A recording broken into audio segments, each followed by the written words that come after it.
다스리라는 제목으로 하나님의 말씀 증가합니다. 오늘은 질문을 던지면서 시작을 해볼까 합니다. 하나님께서 이스라엘 백성들을 출애굽시켰는데 꼭 출애굽이 필요했을까요? 왜 출애굽을 해야만 했다고 생각하십니까? 이스라엘 백성들에게 정말 출애굽을 하지 않으면 안 되는 이유가 있었을까? 가나안 땅에 있을 때 가나안의 기근을 예상하고 하나님께서 미리 요셉을 애굽으로 내려보내시고 그 애굽에서 총리가 되면서 야곱의 자손 72명을 가나안 애굽으로 데려옵니다. 그리고 거기에서 정착하고 번성하게 되죠. 거대한 민족을 이루게 됩니다. 그러다가 요셉을 알지 못하는 왕이 일어나면서 이스라엘 백성들은 노예로 전락을 하게 되고 430년 동안 종노릇을 하게 되죠. 이때 성경은 이렇게 이야기합니다. 이스라엘 백성들의 그 탄식과 그 신음소리가 하나님께 들렸다. 하나님께서 그들의 탄식소리, 그 신음소리를 들으셨다라고 했어요. 그래서 하나님께서 모세를 부르시고 모세를 통해서 이스라엘 백성들을 출애굽시켰는데 이 출애굽 방법밖에 없었을까요? 애굽을 벗어나는 방법밖에. 요셉이 그 자리에 거기에서 자리를 잡고 이스라엘 백성들도 거기서 거대한 민족이 되었으면 거기에서 이스라엘 애굽 사람들하고 인정을 받으면서 문제가 해결되면서 자리를 잘 잡으면 됐을 텐데 꼭 출애굽이라고 하는 방법을 선택해야만 했는가? 꼭 출애굽해야만 했는가? 이 출애굽 사건이 얼마나 많은 후유증이 있었느냐? 이스라엘 민족이 대대로 출애굽했기 때문에 그들은 남의 나라를 차지한 사람들, 남의 땅을 차지한 민족이 되어버리죠. 그리고 계속 비난받습니다. 그 비난이 한두 해가 아니죠.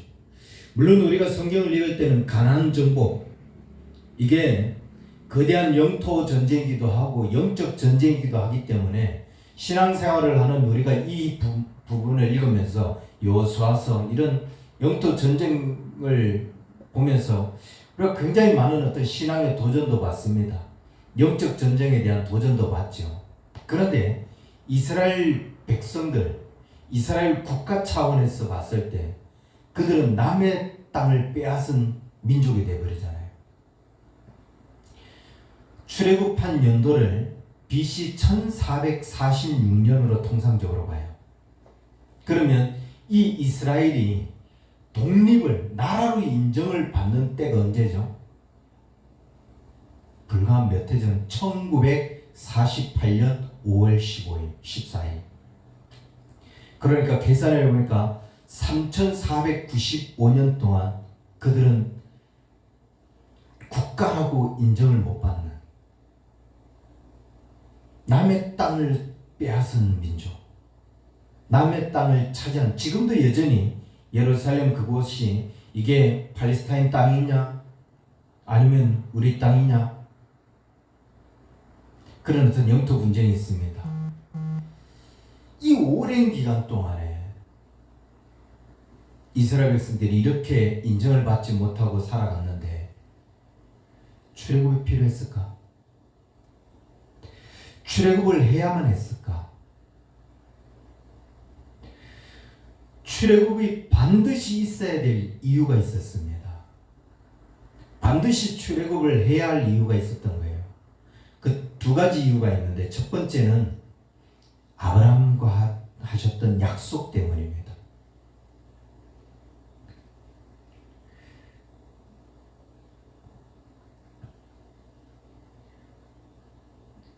표시 2번으로 표시된 게 아브라함이 자기 조상들하고 살고 있던 갈대아 우르입니다.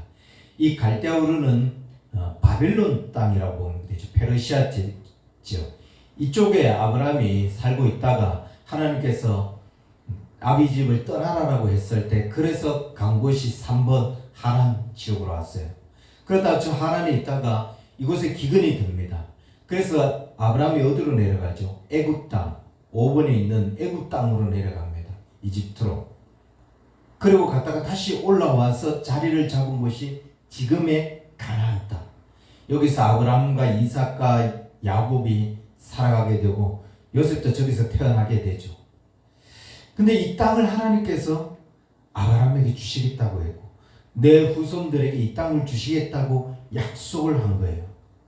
물론 기근 때문에 잠시 내려가기는 했지만은 와서 돌아왔을 때 하나님께서 아브라함에게 이 땅, 이 가나안 땅을 내 후손들에게 주겠다. 그리고 이스라엘 백성들이 애굽에 내려가서 440년 동안 종노릇 하면서 고통받고 있는데 그들의 고통하고 그 부르짖음이 하나님께 들렸어요. 출애굽기 2장 24절부터 25절을 보면 이렇게 이야기해요. 하나님이 그들의 고통 소리를 들으시고 하나님이 아브라함과 이삭과 야곱에게 세운 그의 언약을 기억하사. 무슨 말이냐면은 이스라엘 백성들이 고통스럽고 그 탄식하면서 하나님 앞에 부르짖었는데 하나님이 제일 먼저 그들의 고통을 보면서 내가 쟤들에게 약속한 게 있구나. 그 약속을 떠올리셨다는 거예요. 그리고 그 약속을 실현해야 되겠다. 그러면서 민족 대이동 출애굽을 감행하신 거죠. 하나님은 약속하신 것을 지키시는 분입니다. 하나님이 약속을 지키시는 분이라는 게 얼마나 다행이에요. 얼마나 감사해요. 여러분 우리는 정말 약속을 해놓고 약속을 안 지키는 사람들 때문에 우리가 약속을 해놓고 이게 약속이 이루어질까 여기에 대한 어떤 확신이 없어요. 너무 약속을 깨는 사람들을 많이 경험해서 정치인들부터 시작해서 정말 과연 저게 될까라고 하는 확신이 없는데 하나님은 그들의 탄식하는 소리를 들으시면서 가장 먼저 약속을 떠올리신 거죠. 그리고 그 약속을 지켜 가신 겁니다. 그래서 우리가 이 약속이 실현되어지는 과정은 비록 출애굽을 통해서 많은 어려움이 있고 많은 고통이 있었지만 그러나 분명한 것은 하나님은 그 약속을 반드시 이루시는 분이라는 것. 그래서 아무리 어려워도 그 약속이 실현되는 과정이 아무리 힘들어도 조금만 참으면 된다. 믿고 조금만 참으면은 하나님께서 반드시 그 약속을 실현한다는 거죠. 여러분 어떤 어려움 속에 있습니까? 고통 속에 있습니까? 여러분이 기도하는 것 중에 간구하는 것 중에 약속을 붙잡으신 바래요. 그 약속을 붙잡으면은 반드시 하나님께서 약속을 성취하시는 분이기 때문에. 근데 당신한테 약속이 있느냐라고 하면 사람들이 그 약속을 이걸 뭘 약속으로 잡아야 될지 고민하는 사람들이 의외로 많습니다. 기도하고 무슨 응답을 받아야 되느냐. 그러다가 이단으로 빠지거든요. 약속은 뭐가 약속이다? 이게 약속 있는 하나님의 말씀이에요. 여기에 이 성경을 읽으면 여러분의 인생의 모든 답이 여기에 있습니다. 하나님의 모든 약속, 내 인생의 모든 해답이 여기에 기록이 되어 있어요. 이 말씀을 읽다가 자신이 당면한 문제에 대한 해답을 하나님의 약속을 여기서 발견하면 하나님이 이렇게 말씀하셨잖아요. 그게 하나님의 약속 있는 말씀이에요.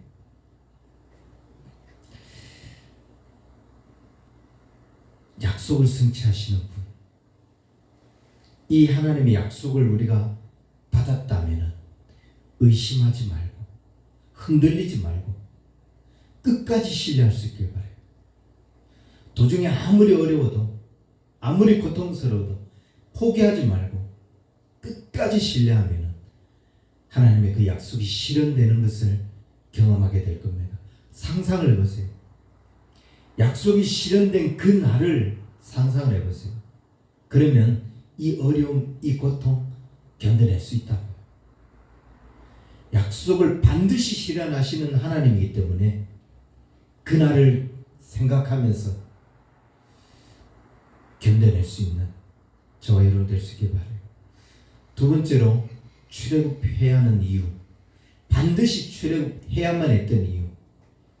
1장 7절부터 12절에 보면은 출애굽기 이런 말씀이 있어요. 이스라엘 자손들이 생육하고 번성하여 매우 강하고 온 땅에 가득하게 되었더라. 그런데 이제 요셉을 알지 못하는 왕이 일어나서 이스라엘 자손들을 보면서 이들이 우리보다 번성하고 우리보다 강한 거 아니냐, 우리가 이 사람들을 어떻게 해야 할까. 그래서 만약 우리에게 전쟁이 일어나면은 이들이 우리 적과 일어나서 싸우면서 우리에게서 떠나게 될까 염려된다. 그래서 저들을 학대하자, 저들을 노예로 삼자. 그런데 12절에 이런 말씀이 있습니다. 그러나 학대를 받을수록 더욱 번성하여 퍼져가리라. 계속 어려움을 가하고 중노동을 시키는데 그렇게 어려움이 가해지면 가할수록 이스라엘 백성들이 더욱더 번성했다는 거예요. 어떻게 이러죠? 어떻게 어려움을 가하고 고통을 더 가하는데 학대받는데 더 번성해지는가? 우리 민족의 근성도 이런 근성 있잖아요. 힘들면 더 잘해요. 어려우면 어려울수록 더 강해지는 것 같아요. 세계 곳곳에 내다놔도 그 근성 때문에 잘 살아가는 것 같습니다.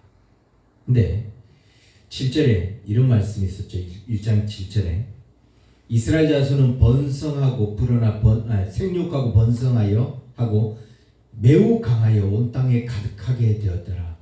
생육하고 번성하고 강하게 되었다. 생육하여 번성하고 충만하였다. 생각나는 말씀의 구절이 있을 겁니다. 머리에 금방 연상되는 말씀의 구절. 창세기 1장 28절의 말씀.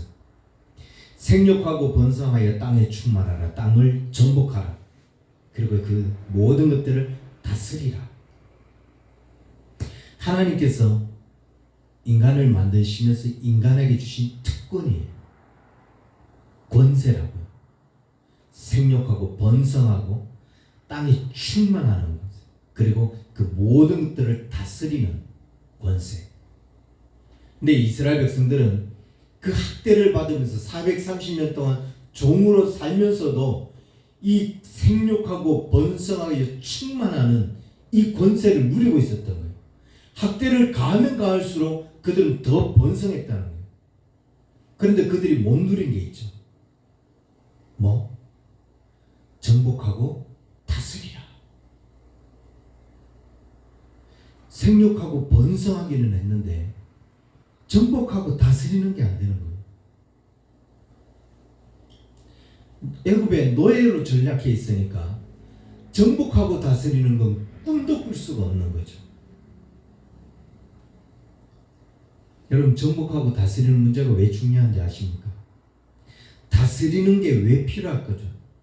다스리는 게 왜 필요해요? 이들은 학대를 받으면서 학대를 가하면 가할수록 더 번성했다고 했어요. 더 강해졌다고 했어요. 숫자가 많아졌을 뿐만 아니라 강해졌다는 건데, 이스라엘 민족들이 애굽에 살면서 애굽인들보다도 더 수적으로 우위가 있고 더 힘도 센, 세력도 강한 그런 민족이 된 거예요. 그런데 그렇게 번성하고 그렇게 힘이 있으면 뭐예요?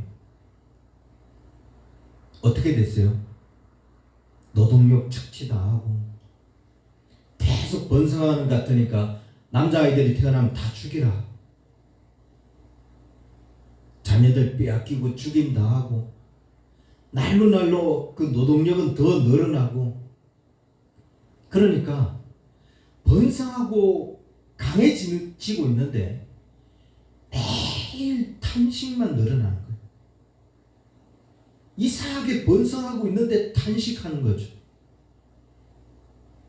이상하게 잘 나가고 있는데 고통만 쌓이는 거예요. 오죽하면 그들의 부르짖음이 하나님께 상달되었다. 이게 우리 인생이 그렇습니다. 사업이 잘 되죠. 뭔가 좋은 대학을 나왔고 또 정치인이 되고 권력도 잡아냈어요. 생육하고 번성하면 우리는 살 수 있을 거라고 생각했습니다.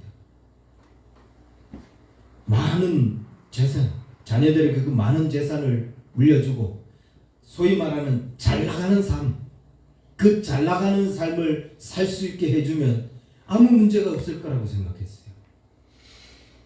그런데 정복하고 다스리는 문제가 해결되지 않으니까 그렇게 잘 나가는데 슬픔, 탄식, 고통이 날마다 뭔가 이렇게 아픈 것밖에 없어요. 견디기 힘든 거예요. 뭘 잘 나가는데 왜 이렇게 고통스럽죠? 잘 나가는데 왜 이렇게 울부짖습니까? 그래서 인생의 문제, 이 영적인 문제, 이걸 다스릴 줄 알아야 돼요. 정복하고 다스릴 줄 알아야 돼요. 엉뚱한 것에 정복당해서 엉뚱한 것에 다스림을 받고, 그러니까 매일매일이 고통스러운 거예요. 매일매일이 너무 괴로운 거죠. 사업은 계속해서 번창해 나가고 잘 나가는데도 불구하고 항상 근심이 떠나지 않습니다. 진정한 행복이 없는 거죠. 정복하고 다스리는 게 없으니까. 다스림의 문제가 해결 안 되면 우리는 계속 무언가에 묶여 살아가요. 그래서 솔로몬이 뭐라고 고백합니까? 헛되고 헛되며 헛되고 헛되니 모든 것이 헛되도다. 해 아래서 수고하는 그 모든 수고가 사람에게 무엇이 유익하냐 라고 말하죠. 정복하고 다스린 이 문제가 해결되지 않은 상태에서 번성하고 생육하고 충만하고 다 하는데도 다스리는 게 안 되니까 그 모든 게 다 헛된 거예요. 아무리 땀을 흘리는데도 다 그게 헛수고라는 거죠. 다스림이 안 되면 남아있는 건 탄식밖에 없어요. 그래서 우리 인생을 무엇이 지배하고 있는가? 나를 무엇이 지배하고 있는가? 누가 나를 지배하고 있는가? 이게 굉장히 중요한 겁니다. 이게 삶의 질을 결정해버려요. 여러분의 인생은 무엇이 지배하고 있습니까?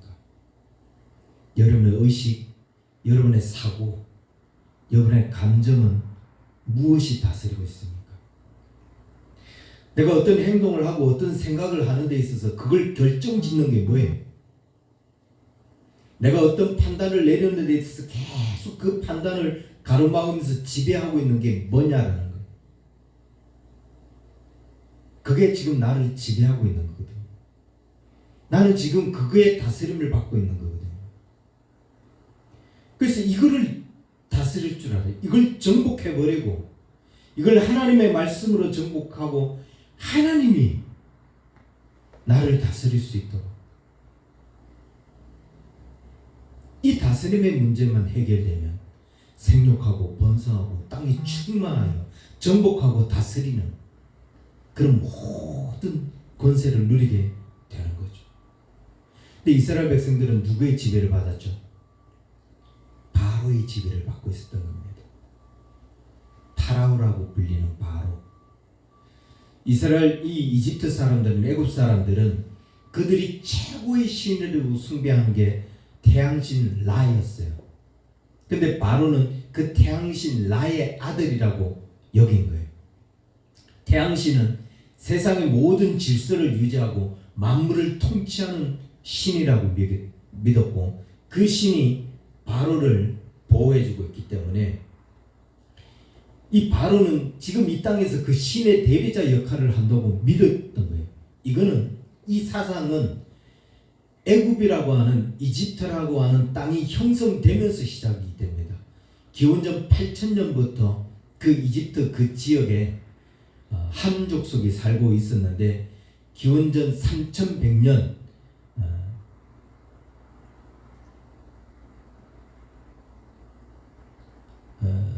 이 한 왕이 이집트를 남북 이집트를 통합하면서 이집트 왕조가 시작이 됩니다. 그러면서 8000년이 넘는 그 견고한 신앙의 뿌리 밑에서 이스라엘 백성들이 종노릇을 하게 되죠. 그러니까 이런 사상 밑에서 이런 사람들과 어울려서 430년을 살았으니까 그들은 하나님이 누군가, 하나님이 어떤 분인가, 여기에 대해서 벗어나서 새롭게 알아야 될 필요가 있던 거예요. 그것에서 아무리 오래 있는다고 해서 그들이 하나님이 이런 분이다, 이거는 새롭게 알 수 있는 방법이 없었던 거죠. 잠시 머리 아픈 이야기를 한번 하겠습니다. 출애굽이 역사 속에서 실제로 있었던 일인가? 있었다면 애굽의 역사에서 언제 있었던 건가? 제가 이 말씀을 준비하면서 이게 너무 궁금해갖고 이 공부를 안 할 수가 없었어요. 그래서 옛날에 배웠던 것들을 다시 뒤져보고 이집트 역사가 아까도 이야기했지만 함족이 살고 있는 땅이었는데 메네스라고 하는 왕이 3100년에 남북 이집트를 통합하면서 BC 3100년에 이집트 제국, 이집트 왕조가 시작이 됩니다. 그래서 계속 함족이 아프리카 계의 함족이 계속 이집트 왕조를 이루고 오죠. 그러다가 제13왕조가 되는 BC 1782년 이때 힉소스라고 하는 셈족, 노아의 셈족이 이 사람들은 아시아계예요. 셈족이 이 함족을 공격해서 왕위를 차지해요. 그래서 제13왕조 힉소스 왕조가 시작이 됩니다. 이 힉소스 왕조 중에 왕이 수십 명이 있는데 그 중에 제가 누구 때 7년 풍년과 7년 환란이 있었을까, 흉년이 있었을까, 그걸 아무리 봐도 이 근거를 찾을 수가 없었더라고요. 그냥 대충 보니까 호베크호테프라고 하는 이 왕 이쯤 추정이 되는데 거기에 대한 어떤 자료는 없으니까 아무튼 이 힉소스 왕 때 함족 히브리인과 같은 아시아계 사람 힉소스 왕이 됐으니까 요셉을 자기 총리로 받아들일 수 있었던 거고, 요셉 가족이 내려온다 할 때 그래 내려와, 함족이었으면 안 됐을 텐데 셈족이니까 가능했던 거예요. 이때 요셉의 가족들이 내려온 겁니다. 그리고 BC 1550년 이 함족을 몰아내야 돼요. 다시 셈족이 함족을 몰아내고 힉소스인들을 몰아냅니다. 그리고 그들이 통일을 하는데 이때 성경은 출애굽기 1장 8절에 뭐라고 이야기하죠? 요셉을 알지 못하는 왕이 일어났다. 그게 바로 아흐모세 1세예요. 힉소스 왕족을 몰아내고 다시 자기들이 차지했던 예전부터 내려왔던 셈족이 그 자리를 차지한 거죠. 그래서 이 아흐모세 1세가 뭐라고 이야기했냐면은 이스라엘 백성들이 우리보다 세력도 강한데 그들이 만약 전쟁이 일어났을 때 우리 적과 같이 해서 우리와 싸우면 어떡하냐. 이 적이 누구냐면은 자기들이 몰아낸 셈족, 힉소스 사람들인 거죠. 그들이 다시 빼앗겠다 이렇게 해서 일어날 때 같이 그들과 대적해서 싸우면 어떡하냐, 이런 걱정이 이제 노예로 이스라엘 백성들을 부리기 시작한 거죠. 그리고 18왕조가 이어집니다. 18왕조 때 두트모세 1세 때 우리는 성경에서 남자아이가 태어나면 죽이고 여자아이들은 살려둬라, 그런 유아학살 사건이 일어나죠. 그게 바로 두트모세 1세입니다. 그리고 두트모세 2세가 이세의 아내가 누구냐면 하트셉스터인데, 이 하트셉스터가 누구냐? 모세를 광주리에 띄우는데 그 광주리에 있는 모세를 건져서 키운 공주가 바로 이 하트셉스터입니다. 그럼 출애굽은 영화에서는 모세의 형이 바로 왕으로 있는 그때 이렇게 출애굽을 딜하는 그런 장면이 나오지만, 정확하게 투트모스 3세는 아니고 정확하게 아멘호텝 2세, 그때 이제 애굽에 10가지 재앙이 일어나면서 출애굽을 하게 되죠. 이게 너무 이야기가 길어지면 곤란하니까, 어쨌든 이 오랜 역사 속에서 이스라엘 백성들이 430년 동안 종노릇하고 있고, 그 다음 그 오랜 이방신 사상, 심지어 바로도 그 신의 아들이라고 믿는 이 사상 밑에서 그들이 하나님을 알아간다는 것, 하나님을 예배한다는 것, 진실한 여호와의 신앙을 찾는다는 것은 불가능했던 거죠. 그래서 하나님은 출애굽 시켜야 됐던 거예요. 그래서 하나님이 어떤 신이신지, 하나님이 어떤 하나님인지, 그리고 하나님을 어떻게 예배하고 섬겨야 되는지를 말씀하셔야 됐던 거예요. 출애굽기 5장 2절을 보면 하나님께서 바로가 모세에게 이런 말을 합니다. 바로가 여호와가 누구기에 내가 그의 목소리를 듣고 이스라엘을 보내겠느냐? 나는 여호와를 알지 못하니 이스라엘을 보내지 아니하리라. 이거는 그의 진실한 고백입니다. 그 정말 여호와를 몰라요. 여호와가 무슨 신인지. 왜냐하면 이스라엘 백성들이 그 430년 동안 그 하나님을 절실하게 알아왔고, 그렇게 신앙생활을 했다면 쟤들이 믿는 신이 그런 신인가 보다, 이야기는 들었겠지만 그렇게 깊이 알 수 있는 방법은 없었던 거죠. 이스라엘 백성도 그것에 대해서 잘 몰랐으니까. 그래서 바로는 이스라엘 백성들을 뭘로 취급을 했냐면은 1장 13절 14절 이스라엘 자손에게 일을 엄하게 시켜 어려운 노동으로 그들의 생활을 괴롭게 하니 곧 흙이기와 벽돌 굽기와 농사의 여러 가지 일이라. 이 시키는 일이 모두 엄하였더라. 여기서 일을 엄하게 하고 어려운 노동을 하게 하고 여러 가지 일을 하게 해라. 이 일이라고 하는 이 단어가 뭐냐면은 아보다라고 하는 명사인데, 종살이하다, 노동하다, 일하다, 이런 뜻을 가지고 있는 아바드라고 하는 동사에서 나온 거예요. 바로는 이스라엘 백성들을 그냥 일하는 사람, 종살이 해야 될 사람으로만 본 거예요. 그들은 하나님을 믿는 사람이 아니라 하나님이라고 하는 거룩한 신과 연결된 사람, 백성들이 아니라 그냥 이 사람들은 종살이 하는 사람, 내 일품, 이렇게만 본 거예요. 근데 오늘 이 본문에서 하나님께서 모세를 부르면서 이렇게 말씀하시죠.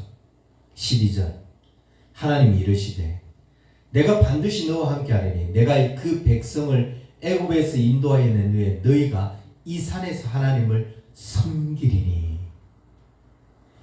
이 산에서 하나님을 섬기라.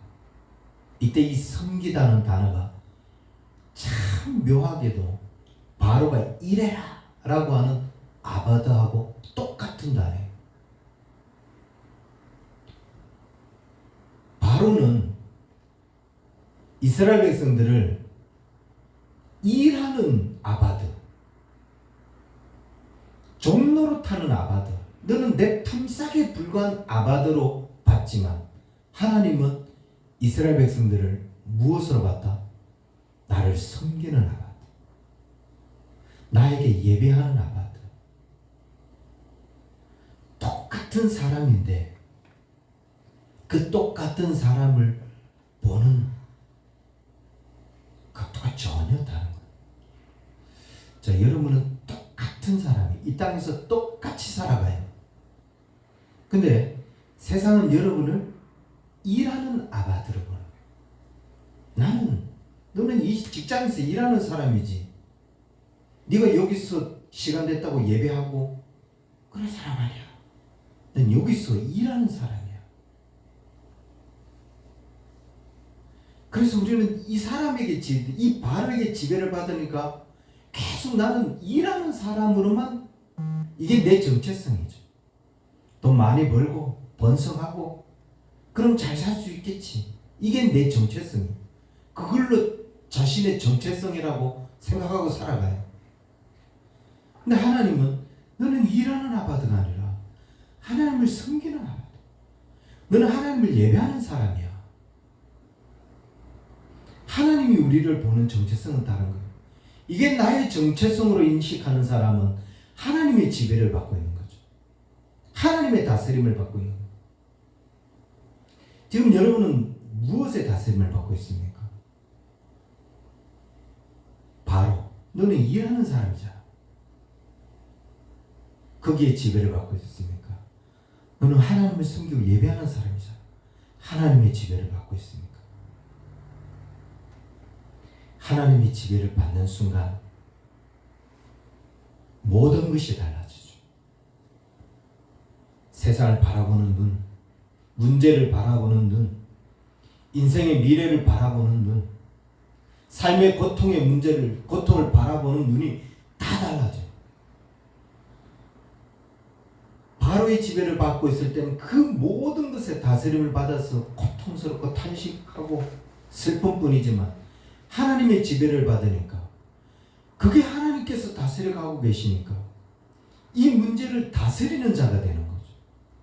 삶의 문제, 인생의 문제, 고통의 문제를 다스리고 지배하는 자가 되는 거죠.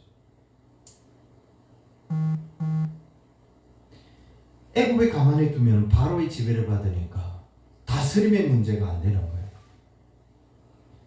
정복하고 다스리는 게 안 되니까 이 사람들은 계속 바로의 지배 속에서 살아가는 거죠. 그래서 하나님께서 출애굽시켜야 했던 이유가 여기에 있었던 거예요. 너는, 너의 정체성은 바로 밑에서 일하는 사람이 아니다. 너희들의 정체성은 하나님을 예배하고 섬기는 자다. 그래서 출애굽을 해야만 했던 거예요. 출애굽이 왜 필요했냐? 반드시 필요했죠. 내 정체성을 찾기 위해서. 나는 하나님을 섬기고 예배하는 자인데. 여러분 출애굽 했습니까? 여러분 출애굽 했나요? 아직도 출애굽이 필요한 거 아니에요? 자신의 정체성을 일하고 노동하고 뭔가 재산 장만해야 되고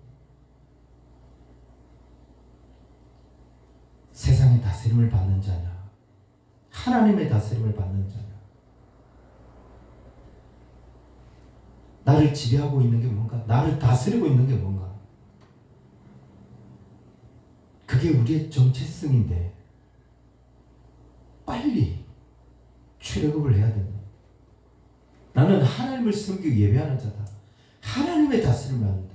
내 인생의 문제, 미래의 문제도 하나님의 다스림 속에 있다.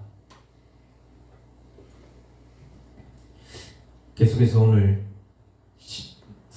13절에 모세가 이런 질문을 합니다. 모세가 하나님께 아뢰되 내가 이스라엘 자손을 거기서 데리고 나와야 되는데 너희 조상의 하나님이 나를 너희에게 보냈다고 했는데, 그럼 그들이 그 하나님 이름이 뭔데? 라고 물을 때 주님 내가 뭐라고 대답해야 되죠? 그때 하나님께서 이렇게 말씀하십니다. 하나님이 모세에게 이르시되 14절 나는 스스로 있는 자니라. 또 이르시되 너희 하나님 이스라엘 자손이 이같이 이르기를 스스로 있는 자가 나를 너희에게 보내셨다 하라. 430년 동안 바로가 태양신 라의 아들이라고 듣고 오고 그걸 보고 오고 주변에 있는 사람들 다 그런 이야기를 하고, 이런 사람들이 스스로 있는 자가 나를 보냈다라고 하면 그분이 누군데? 분명히 여호와 하나님의 이름은 들어왔고 자기 조상들의 하나님의 이름을 알아왔기 때문에, 근데 그분이 라하고 이게 매체가 잘 안 되는 거죠. 그래서 하나님께서 그럴 줄 알았다. 그래서 더 쉽게 이야기해 줄게. 그러면서 15절에 아주 쉽게 이야기합니다. 하나님이 또 모세에게 이르시되 너는 이스라엘 자손에게 이같이 이르래. 너희 조상의 하나님 여호와 곧 아브라함의 하나님, 이삭의 하나님, 야곱의 하나님께서 나를 너희에게 보내셨다. 스스로 있는 자는 누군지 잘 모르겠지만 아브라함의 하나님이고 이삭의 하나님이고 야곱의 하나님이시구나. 그 하나님이 이 사람을 보냈구나. 그러면 찰떡같이 알아듣겠다는 거겠죠. 자, 그런데 스스로 있는 하나님이라고 했어요. 그 아브라함의 하나님, 이삭의 하나님, 야곱의 하나님이신 그 하나님은 나는 스스로 있는 자라. 이게 원문에 에흐예, 아쉐, 에흐예입니다. 히브리 원문으로 하나님께서 나는 에흐예, 아쉐, 에흐예. 이걸 영어 성경에 아예, 후, 아예로 번역을 했고 우리 성경은 나는 스스로 있는 자라고 번역을 했는데 이걸 아무리 이해하려고 해도 이렇게 번역하면 잘 이해가 안 돼요. 사실 스스로 있는 자, 존재의 근원이다. 이건 무슨 철학적인 하나님이잖아요. 철학 속에 계시는 하나님과 비슷하잖아요. 스스로 계신다.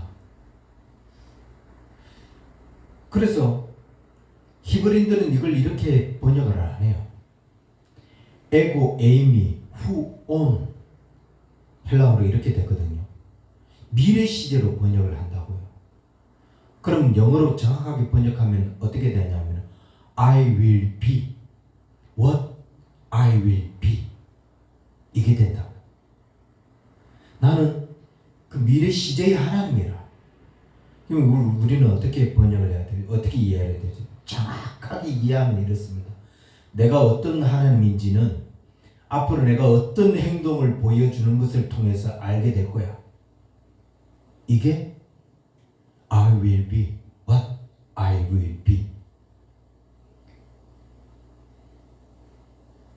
에흐예, 아쉘, 에흐예. 나는 스스로 있는 하나님을 정확하게 이해할 수 있는 방법. 우리 하나님이 어떤 하나님이라고요? 내가 어떤 하나님인지 알고 싶냐? 내가 앞으로 너를 위해서 어떤 행동을 하는지를 보면 너는 내가 어떤 하나님인지 알 거다. 이게 우리 하나님이십니다. 우리 인생의 문제, 고통의 문제 속에서 하나님은 어떤 분이신가요? 궁금하신가요? 그 하나님이 이렇게 말씀하십니다. 네가 내가 누군지 알고 싶어? 내가 앞으로 너를 위해서 어떤 일을 행하는지 보게 되면 너는 내가 누군지 알 거야. 나는 그런 하나님이야. 이게 나는 스스로 있는 자라고 하시는 그 하나님의 이름이십니다. 이스라엘 백성들에게 도전하고 있는 거예요. 스스로. 430년 동안 고통받으면서 너무 힘듭니다. 자녀들 다 죽어나갑니다. 탄식하고 슬퍼하면서 이 바로에게서 우리는 벗어날 수 없구나. 이 이스라엘의 이 거대한 힘 앞에서 우리는 어쩔 수 없구나. 하나님 우리는 어떡하냐. 그때 하나님께서 이렇게 말씀하십니다. 네가 내가 누군지 알고 싶냐? 너희들이 바로의 힘, 그 애굽의 권세가 벗어날 수 없는 거라고 생각하냐? 천만에.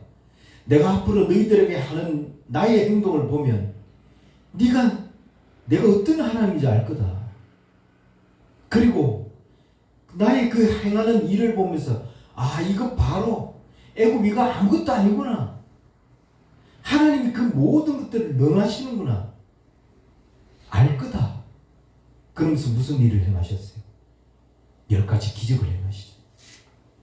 애굽을 짓눌러 버리시잖아요. 그 하나님. 내가 이 하나님을 섬기고 예배하면 내 삶의 문제를 맡기고 그 하나님을 예배하고 섬기는 자가 되어야 되겠다. 노동의 다스림을 받는 자가 아니라 하나님의 다스림을 받는 자가 되어야 되겠다. 그러면 지금 나는 문제 하나에 쩔쩔매고 아무것도 가진 것 없고 이스라엘 백성들처럼 힘도 없고 나약한 그런 작은 족속이지만 더 이상 나를 작은 민족으로 보지 아니하고 위대한 일을 해내는 이스라엘 백성들이 출애굽해서 가나안으로 나오기 시작하자마자 이스라엘 그 가나안 전 지역, 팔레스타인 전 지역에 소문이 퍼졌어요. 위대한 민족이 나오고 있다. 어마어마한 거인들이 나왔다. 그들이 우리 땅에 올까봐 겁이 난다. 심지어 그들이 그냥 침묵하고 도는데 성이 무너지고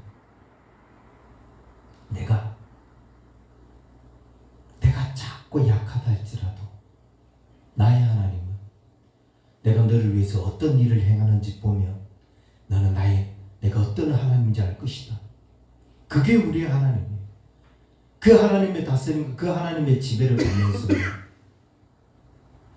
우리는 작지만 위대한 일을 할 수 있다는 거죠.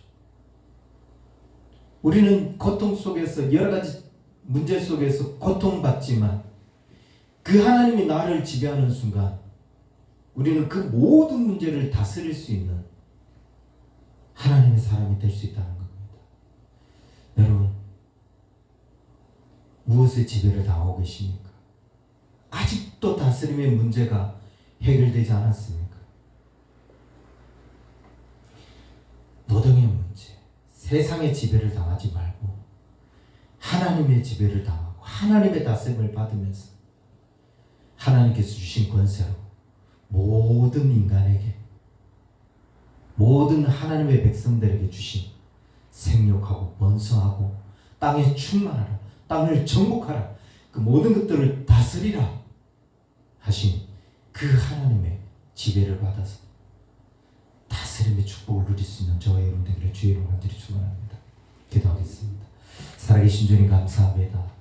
우리가 다시금 우리의 인생을 지배하고 있는 것이 무엇인지를 돌아보게 하여 주시고 하나님의 백성임에도 불구하고 여전히 우리 자신이 작고 초라한 그런 사람에 불과하다고 판단하고 있지는 않은지 하나님 아버지, 우리의 이 다스림의 문제를 해결할 수 있도록 축복하여 주옵소서. 하나님의 다스림 속에, 하나님의 지배 속에 들어가는 우리 자신들이 될 수 있도록 도와주옵소서. 인생의 문제를 주님 앞에 맡기게 하여 주시고 모든 고통의 문제를 하나님께 맡김으로 말미암아 더 이상 우리가 세상의 다스림을 받는 게 아니라 하나님의 통치 속에서, 하나님의 다스림 속에서 우리가 세상의 모든 문제를 다스려갈 수 있는 그런 우리 언약의 성도들 될 수 있도록 축복하여 주옵소서. 이제는 우리 주 예수 그리스도의 은혜와 하나님 아버지의 크신 사랑과 성령님의 인도하심, 다스리고 정복하고 통치하기를 원하는 우리 언약의 성도들 저들의 모든 삶 위에 이제로부터 영원토록 항상 함께 있을지어다.